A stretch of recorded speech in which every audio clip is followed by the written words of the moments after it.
South ఇండియాలోని అతి తక్కువ ధరలకి రత్నాలను అందించే ఏకైక సంస్థ 6JVR. నమస్తే, నేను Keshav. Welcome to Suman TV. ఆంధ్రప్రదేశ్లో అతి త్వరలో ఇంకా చెప్పాలంటే 1-2 రోజుల్లో లేదా ఇవాళ నుంచే పోసాని యాత్ర స్పెషల్ ప్రారంభం కాబోతుంది. ఒక కేసులో అరెస్ట్ అయ్యి రాజంపేట జైల్లో ఉన్న ఆయనకు సంబంధించి రాష్ట్ర వ్యాప్తంగా అనేక కేసుల్లో పీటీ వారెంట్లు తీసుకునేటువంటి పరిస్థితి వస్తుంది.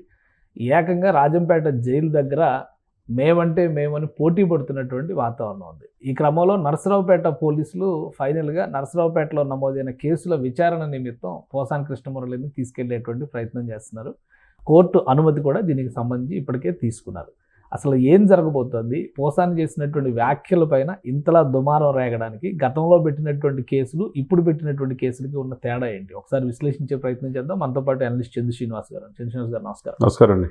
పోసాని కృష్ణమురళి గారిని ఏదో ఒక కేసులో అరెస్ట్ చేశారు, ఒక రిమాండ్ ఖైదీగా ఉన్నారు అనుకోవడానికి అవకాశం లేదు. ఆయనేమో గుండె నొప్పి అని చెప్పని ఒక ఇష్యూ క్రియేట్ చేశారు. ఆయనని మాకు కావాలంటే నిజం కాదని తెలిసింది, అది నిజం కాదని చెప్పారు పోలీసు అధికారులు. ఇప్పుడు మాకు కావాలని చెప్పని వివిధ ప్రాంతాలకు చెందినటువంటి పోలీసులు అక్కడ క్యూ కడుతున్నటువంటి పరిస్థితి ఉంది. అసలు ఏం జరుగుతుంది దీనికి సంబంధించి? కరెక్టే. అంటే చేసుకున్నంతని అధికారం ఉంది కదా అని చెప్పి వ్యక్తిగత హనం చేస్తే, ఇష్టం వచ్చినట్టు మాట్లాడితే, ప్రజల యొక్క ఫ్యామిలీల జోలికి వెళ్తే ఎలా ఉంటుందనే దానికి ఇది స్పష్టమైన ఉదాహరణ కనపడుతుంది. మీరు అన్నట్టు నిజంగా ఆంధ్రప్రదేశ్లో ఉన్న జైలుకి యాత్ర చేపడుతున్నట్టే ఉంది. రాజంపేట సబ్ జైలు నుంచి ఇప్పుడు ఆల్రెడీ నర్సాపేట పోలీసులు, గుంటూరు, పార్వతీపురం, విజయవాడ వేరియస్ పోలీస్ స్టేషన్లు ఇప్పటి వరకు 30 పైన ఫిర్యాదులు, 17 కేసులు నమోదైంది. ఇప్పుడు మీరన్నట్టు స్టేషన్ బయట ఉండి ఇప్పుడు జ్యుడిషియల్ రిమాండ్లో ఉన్నారు ఒక కేసు నిమిత్తం, జోగినేని మనీ కంప్లైంట్. ఇప్పుడు నర్సాపేట పోలీసులు అక్కడికి వెళ్ళారు. మిగతా వాళ్ళ జిల్లాలు కూడా ఉండి, సార్ మేము పర్మిషన్ కోర్టు మీద తీసుకున్నాం, మాకు అప్పచెప్పండి అంటే మాకు అప్పచెప్పమంటున్నారు. అంటే ఇక అన్ని వైద్య పరీక్షలు మళ్ళీ నిన్నట్లయితే మొన్న నాకు గుండె నొప్పి ఉందని చెప్పి ఒక రోజంతా నాటకం అన్నట్టు పోలీసులు చెప్తే కానీ మనకు తెలియలా. ఎందుకంటే నాకు సరైన మెరుగైన సదుపాయాలు లేవు, నాకు 3 సర్జరీలు చేసుకున్నారని చెప్పి బయట అంటున్నారు. అక్కడ Rajampet police station primary health సెంటర్లో చేసిన, కడపకి రిమ్స్ తరలించిన, ఈయనకేం లేదు, ఆరోగ్యంగా ఉన్నాడని చెప్పేశారు. ఇదంతా నాటకం అని తెలిపోయింది. మరి ఆ తర్వాత ఏంటి, ఈ రోజు కూడా ఉదయం నాకు బాగాలేదని అంటే మళ్ళీ టెస్టులు చేయించి అక్కడి నుంచి రాజంపేట సబ్ జైలు నుంచి ఇప్పుడు నర్సాపేట పోలీసులు తీసుకెళ్తున్నారు. నర్సాపేట 2 టౌన్లో కంప్లైంట్ ఇచ్చారు అక్కడ యువనేత. ఎందుకంటే మా యొక్క ముఖ్యమంత్రి మీద, ఉప ముఖ్యమంత్రి లోకేష్ మీద ఇష్టం వచ్చినట్టు ఇచ్చేసాడని ఫిర్యాదు ఇచ్చాడు. సెక్షన్ కూడా 142 2024లోనే నమోదైంది. దానికి అనుగుణంగా అప్పుడు గత ప్రభుత్వం వాళ్ళ చేతిలో ఉంది కాబట్టి చర్యలు తీసుకోవాలి. కేసులు నమోదైన చర్యలు తీసుకోవాలి. ఇప్పుడు ఆ కేసులు తీసుకుని 153, 504, 67 సెక్షన్స్ పెట్టి అక్కడ నర్సాపేట తీసుకెళ్తున్నారు. నర్సాపేటకి వెళ్ళిన తర్వాత విచారించి నెక్స్ట్ ఎక్కడ, పార్వతీపురమా, విజయనగరమా, లేకపోతే విజయవాడ, లేకపోతే ఒకటే ఇష్యూలో ఇప్పుడు ఈయన మాట్లాడాడుగా రిమాండ్ రిపోర్ట్లో కానీ ఎఫ్ఐఆర్ కాపీలో కానీ ఆయన ఎప్పుడు నంది అవార్డుల గురించి మాట్లాడిన దగ్గర నుంచి చాలా అంశాలు మెన్షన్ చేశారు. ఆ ఒకటే అంశాలకు సంబంధించి వివిధ ప్రాంతాల్లో కేసులు నమోదైతే మళ్ళీ అన్ని కేసులకి అటెండ్ అవ్వాలా? తప్పదు కదా. ఇప్పుడు అన్నీ కూడా ఎప్పుడు రావాలంటే ఇప్పుడు 3 జిల్లా పోలీసులు ఎదురు చూస్తున్నారు సార్, పట్టుకొని పీటీ వారెంట్లు మా జిల్లా తీసుకెళ్లాలని. ఇప్పుడు నర్సాపేట వెళ్ళారు, ఏమంటే వేరే జిల్లా వాళ్ళు అక్కడికి వెళ్తారు, మాకు కూడా కావాలని.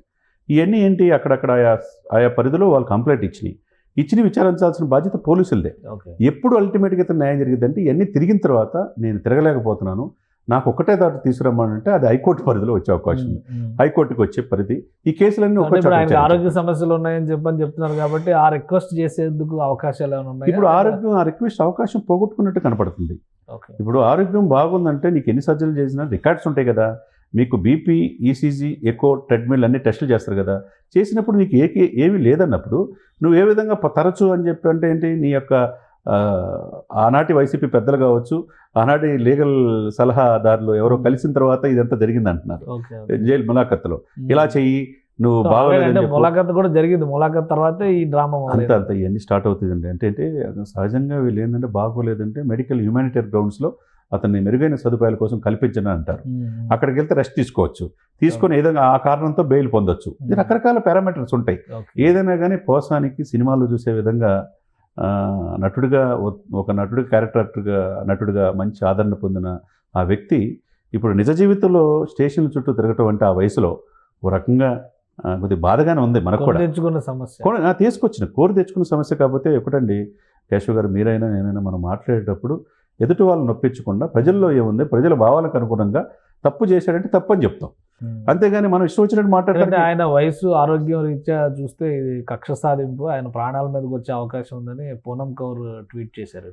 సార్ పూనం కౌర్ ట్వీట్ చేసినంత మాత్రం ఇంకో కౌర్ ట్వీట్ చేసినంత మాత్రం ఆమెకి ఇండస్ట్రీలో రాజకీయ ఎవరు రెస్పాండ్ అవ్వాలి పాపం, ఆమె ఎప్పుడు అన్ఎక్స్పెక్టెడ్గా రెస్పాండ్ అవుతుంది. త్రివిక్రమ శ్రీనివాస్ గారు గుర్తొచ్చినప్పుడు, లేకపోతే పోసాని గుర్తొచ్చినప్పుడు. ఎందుకంటే పోసాని గారు కూడా ఆమె ప్రెస్ మీట్లో పూనం కౌర్కి అన్యాయం జరిగిందని చెప్పాడు కదా, ఆ కృతజ్ఞతాభావంతో చెప్పినట్టుంది. కానీ ఆమెకు ఆంధ్రప్రదేశ్ పరిస్థితులు, ఆంధ్రప్రదేశ్ సరిహద్దులు ఎట్లా తెలుసు ఆమెకి? ఆమె వేరే రాష్ట్రం, ఆమె ఇక్కడే రాజకీయాలు ఎట్లా తెలుసు? ఆమె మాట్లాడినప్పుడు, పవన్ గారిని మాట్లాడినప్పుడు, వ్యక్తిగతనం చేసినప్పుడు ఎందుకు కనపడలే పూనం కౌర్కి? ఇప్పుడు సినిమా ఇండస్ట్రీ ఎవరు స్పందించినప్పుడు పూనం కౌర్ ఏముంది? ఇప్పుడు ఆమె ఏమైనా క్యారెక్టర్ సినిమాలు ఉన్నాయా? ఏమైనా పెద్ద ప్రముఖ నటిగా ఉందా? ఆమెని పరిగణన తీసుకోవాల్సిన అవసరం లేదు. సినిమా ఇండస్ట్రీ అంతా పోసానికి తగిన శాస్తి జరిగింది, ఇష్టం వచ్చినట్టు మాట్లాడాడు అని చెప్పి అందరూ చెప్తున్నారు. ఇప్పుడు ఆయన చేసుకున్నంత ఈరోజు అనుభవించాల్సిన ఆరోగ్యం కానీ, వయసు రీత్యా కానీ, మానవతా దృక్పథం, హ్యుమానిటేరియన్ గ్రౌండ్స్ మీద కన్సిడర్ చేయడానికి ఇన్ని కేసులు, ఇన్ని ప్రాంతాలు, ఇన్ని జైలు విజిట్స్ అంటే కష్టం కాబట్టి కన్సిడర్ చేయడానికి అవకాశం ఉంటుంది. అది ఆ దిశగా ఏమన్నా చర్యలు? లేదండి, ఆ దిశగా ఇప్పుడు హైకోర్టు కూడా బెయిల్ కోసం, కడప డిస్ట్రిక్ట్ కోర్టులో బెయిల్ కోసం అప్లై చేశారు. అదేవిధంగా మాకు జ్యుడిషియల్ కస్టడీ కావాలని వీళ్ళు అంటున్నారు. ఇప్పుడు జ్యుడిషియల్ రిమాండ్లో ఉన్నారు జైల్లో. ఎందుకంటే ఆయన నుంచి మనం రాబట్టాలా, ఈ వెనక సజ్జలు అని చెప్పి రిమాండ్ రిపోర్ట్లో మనం చూపించాం. నా నెల జీతం 3,80,000 ఇచ్చారు, వాళ్ళు చెప్తే చేశానని. అది వాస్తవా కాదా, అసలు ఎవరున్నారు, అసలు సజ్జలు కూడా దీంట్లో ఉన్నాడా అని విచారించాల్సిన బాధ్యత వాళ్ళు కస్టడీకి ఉంటే కదా తీసుకునేది. మీరు ఇతనికి బెయిల్ ఇవ్వద్దు, మా కస్టడీ కావాలని చెప్పి వీళ్ళు అడుగుతున్నారు. కాబట్టి ఇప్పుడు వచ్చే పరిస్థితి కనపట్లా. నేను మొన్న కూడా చెప్పినట్టు రాబోయే 3 మాసాలు తప్పదు. సజ్జల గారి కొడుకు భార్గవ రెడ్డి పేర్లు వస్తున్నాయి, వాళ్ళని కూడా విచారణకు పిలిచారు. డెఫినెట్గా వాళ్ళకు కూడా నోటీస్, వాళ్ళు కూడా ఈ కేసుతో మమ్మల్ని అరెస్ట్ చేయొద్దని చెప్పి హైకోర్టుకి వెళ్ళారు. ఇప్పుడే కాదు, గతంలో కూడా అతను అవుట్ ఆఫ్ కంట్రీ కూడా వెళ్ళాడు. సజ్జల భార్గవ రెడ్డి, సజ్జల రామకృష్ణారెడ్డి గారు ఆదేశాలు, సకల శాఖ మంత్రి చుట్టే ఇవన్నీ తిరుగుతున్నాయి సార్. ఆయన స్క్రిప్ట్ ప్రకారం, ఆయన ఆదేశాలకు అనుగుణంగా చేశానని రిమాండ్ రిపోర్ట్లో కనపడుతుంది.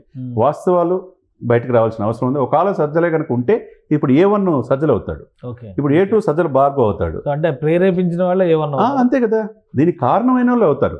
A3 అంటే ఈయన తప్పించుకోలేడు దీంట్లో, ఆర్టిస్ట్ కాబట్టి మూడో పొజిషన్లో వస్తాడు. అంతే తప్పితే వాస్తవాలు తెలియాల్సిన బాధ్యత అక్కడ పోలీసులు విచారించి సాక్ష్యాలు కోర్టుకు చెప్తే అప్పుడు దీన్ని FIR మొన్న ఛార్జ్షీట్, అడిషనల్ ఛార్జ్షీట్ ఉంటుంది, దీంట్లో ఇంక్లూడ్ చేసే అవకాశం, ఈయన పాత్ర నిజంగా ఉంటే సజ్జల గారిది ఇంక్లూడ్ చేసే అవకాశం ఉంది. కోర్టులు ఈ కన్సిడరేషన్ ఇచ్చే వరకు అన్ని పోలీస్ స్టేషన్లకి వాళ్ళు PT వారెంట్ తీసుకొచ్చి పర్మిషన్ తీసుకుంటే ఈయన తిరగాల్సింది. తప్పదు సార్, తప్పదు, తిరగాల్సింది.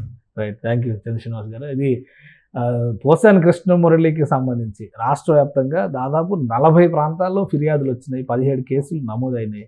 ప్రతి చోట కూడా దీనికి సంబంధించిన విచారణ జరగాలనేటువంటి ఒత్తిడి పెద్ద ఎత్తున నడుస్తుంది. ఆరోగ్యపరంగా కూడా ఆయనకి ఏమీ సమస్యలు లేవని వైద్యాధికారులు తేల్చిన నేపథ్యంలో ఇప్పుడు నరసరావుపేట పోలీసులు నరసరావుపేట తరలిస్తున్నారు. ఆ తర్వాత సజ్జల రామకృష్ణారెడ్డి, సజ్జల భార్గవ రెడ్డి, వీళ్ళకి సంబంధించినటువంటి విషయం పైన కూడా పోలీస్ ఎంక్వైరీ ముందుకు సాగేటువంటి అవకాశం కనిపిస్తుంది. ఆయన ఇచ్చినటువంటి రిమాండ్, కన్ఫెషన్ స్టేట్మెంట్స్ మీ పరిగణలోకి తీసుకుని అక్కడ కూడా అరెస్టుల పరంపర లేదా విచారణ ప్రక్రియ మొదలయ్యే అవకాశం ఉందని చంద్ర శ్రీనివాస్ గారు విశ్లేషిస్తున్నారు. ఇది special discussion. Keep watching. Suman టీవీలో మీ పర్సనల్ అండ్ బిజినెస్ ప్రమోషన్స్ కోసం కింది నెంబర్కి కాంటాక్ట్ చేయండి.